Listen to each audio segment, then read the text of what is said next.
Hello everyone, welcome back to our channel. I hope आपको हमारी पिछली वीडियो पसंद आई होगी। चैनल को सब्सक्राइब करके हमें सपोर्ट करें और वीडियो को लाइक और कमेंट करना भी ना भूलें। So let's start the video. Episode पिछले एपिसोड की एंडिंग से शुरू होता है जब जूंजे जलपरी को सोचना बंद करके सोने जाने कहता है, लेकिन जलपरी को तो अब भी नींद नहीं आ रही थी और वो तो बस यही सोचकर परेशान हो रही थी कि जूंजे मुझसे प्यार करता है या नहीं। मीनवाइल जूंजे अपने सपने में देखता है कि मुखिया अब जलपरी को मारने का प्लान बना रहा था और डर कर उसकी नींद खुल जाती है। उसे अपने सामने जलपरी दिखती है और वो उसे अपने गले लगा लेता है, जिसके बाद वो उसे अपने पास ही सोने कहता है ताकि उसे फिर से बुरे सपने ना आए। लेकिन जलपरी उसके पास लेटकर इतनी ज्यादा खुश थी कि उसे नींद ही नहीं आ रही थी। जूंजे के सोने के बाद जलपरी बालकनी में आ जाती है और खुशी से कूदने लगती है। फिर चिल्ला चिल्ला कर कहती है, जूंजे मुझसे प्यार करता है, मैं आज बहुत खुश हूँ। दूसरी तरफ जूंजे की मॉम को आज काफी परेशान देखकर जिंजू उनसे बात करती है। वो उनसे पूछती है कि आज तुम इतनी परेशान क्यों लग रही हो, क्या हुआ है मुझे बताओ। तब जूंजे की मॉम उसे बताती है, आज मुझे हॉस्पिटल में मेरा एक्स हस्बैंड दिखा था, लेकिन उसने तो मुझे देखकर भी नजरअंदाज कर दिया। फिर जिंजू उसे कहती है, आज तो मैं भी बहुत उदास हूँ क्योंकि जिस औरत के लिए मैं तुमसे खाना बनवा कर ले जाया करती थी वो अब मुझसे नाराज हो गई है क्योंकि नशे की हालत में मैंने उसे उल्टा पुल्टा सुना दिया था। लेकिन सच कहूँ तो मैंने कुछ गलत भी नहीं कहा था। उसने ना अपने क्लास फेलो के हस्बैंड को फंसा लिया और उसके सारे पैसे हड़प कर गई। बहुत ही बुरी औरत है वो। तुम्हें पता है उसने उसकी पहली बीवी को एक फूटी कौड़ी तक नहीं दी और ऐसे ही बेचारी को घर से निकाल दिया और अब कोई भी नहीं जानता कि इस वक्त वो कहाँ पर है। अब ये सब सुनकर जूंजे की मॉम हैरान रह जाती है। वो समझ जाती है कि जिंजू उन्हें उन्हीं की कहानी बता रही है। यहाँ स्योही वकील से बात कर रही थी और हमें तो स्टार्टिंग से ही पता है कि ये वकील स्योही के साथ मिला हुआ है।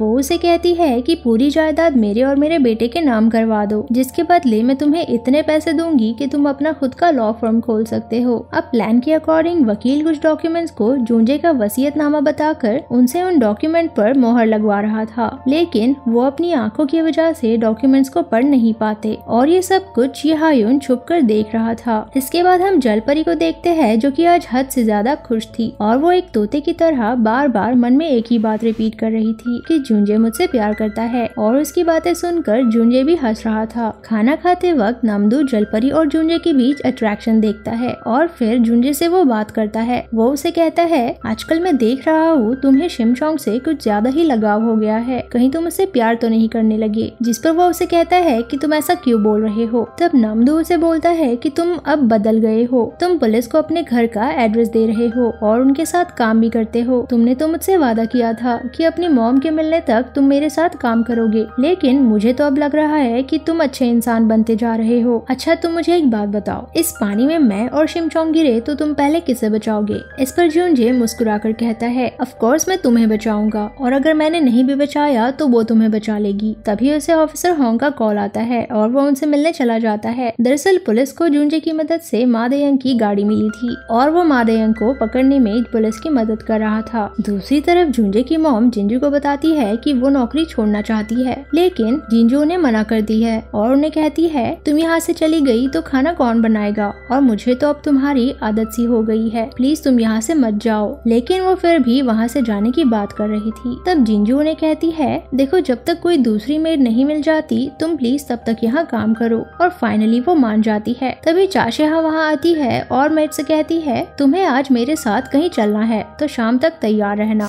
हाँ, लोमड़ी कहेंगी। अब शाम को जूंजे की मॉम सामान लेकर चाशेहा के बताई हुए एड्रेस पर जा रही थी। तभी एक चोर उनका बैग छीनकर भाग जाता है। तभी जलपरी वहाँ आकर बाइक के पीछे तेजी से भागती है और फिर चोर की पिटाई करके उससे बैग वापस ले आती है। ये सब देखकर जूंजे की मॉम हैरान रह जाती है। वो जलपरी को शुक्रिया कहती है, जिसके बाद जलपरी वहाँ से चली जाती है। यहाँ चाशेहा जूंजे की मॉम को जूंजे के घर लेकर आई थी और घर के अंदर जाने के बाद वो जलपरी को देखकर चाशेहा को कहती है, चोर मेरा बैग ले गया था, तब इसी ने मेरी मदद की थी। लेकिन चाशेहा को उनकी बातों में कोई इंटरेस्ट नहीं था और वो जूंजे के रूम में चली जाती है क्योंकि उसे जूंजे को किम दामयोंग की फाइल देनी थी। फाइल को एक टेबल पर रखने के बाद उसकी नजर सामने रखी फोटो पर पड़ जाती है जिसमें जूंजे अपनी मॉम के साथ था। वो कहती है, अच्छा तो ये है जूंजे की मॉम, ये तो बहुत ही ज्यादा सुंदर है। तभी उसे अचानक वो फोटो याद आती है जो उसने मेड के रूम में देखी थी। वो दोबारा से उस फोटो को देखती है और उससे पहले तो लगता है कि शायद दोनों बच्चों की शक्ल मिल रही रही है, लेकिन फिर उसे यकीन हो जाता है कि यही जूंजे की मॉम है। यहाँ दूसरी तरफ जूंजे काम खत्म करके पुलिस के साथ घर वापस आ रहा था